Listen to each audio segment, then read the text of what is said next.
Il est quasiment 19h30 sur CNews. On poursuit face à Mathieu Bock-Côté, toujours avec Mathieu bien sûr et Arthur de Vatrigan. Nous a rejoint sur le plateau Christophe Tardieu. Vous êtes essayiste et vous avez écrit, je disais, l'histoire secrète, l'histoire avec un grand H, secrète avec un grand S.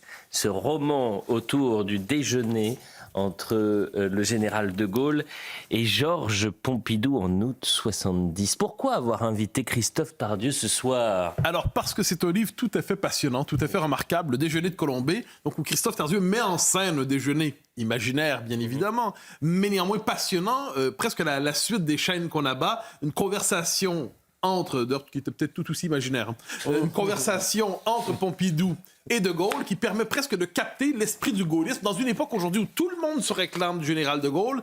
C'est la possibilité d'entrer par le biais de la fiction dans le cœur de sa pensée. Christophe Tardieu, bonsoir. Bonsoir. Alors, au cœur de ce déjeuner que vous mettez en scène entre Pompidou et le général de Gaulle, d'abord et avant tout, les ouvrages sur de Gaulle ne manquaient pas, les ouvrages sur la relation Pompidou-de Gaulle ne manquaient pas, et pourtant, vous croyez que c'est par le biais de la fiction qu'on peut arriver au cœur de non seulement de leur relation, mais de la pensée du général de Gaulle aujourd'hui?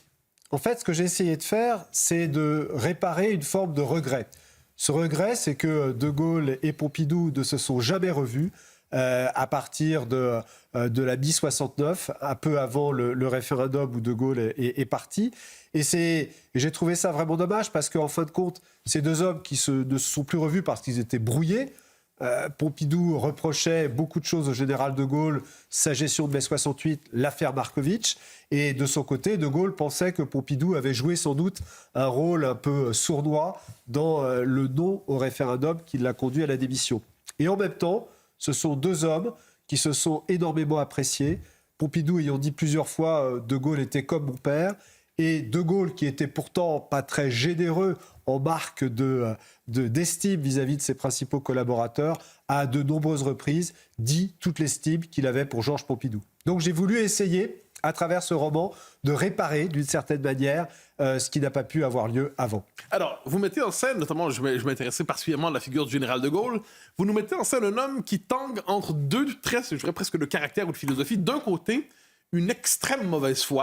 Ça en est presque drôle, c'est que la mauvaise foi est presque un personnage du roman, et au même moment, un homme qui pense en siècle, qui pense en termes d'histoire, il dit pour comprendre la situation des temps présents, il faut toujours revenir à l'histoire des peuples. Donc j'ai l'impression que d'un côté, il y a une forme de mauvaise foi, cynisme, et de l'autre côté, une attention aux courants les plus profonds de l'histoire. Je me trompe? Non, parce que vous avez complètement raison. Ce qui est fascinant chez de Gaulle, et ce qui le rend aussi attachant, c'est que c'est un homme, en fait, qui, toute sa vie, était totalement pénétré de l'histoire de notre pays et de l'histoire du monde entier, et que c'est cette histoire, justement, qui lui a permis d'avoir cette préscience permanente, de deviner les événements, de pouvoir dire, en juillet 40, à Schuman, que la guerre allait être gagnée, juillet 40, à Londres.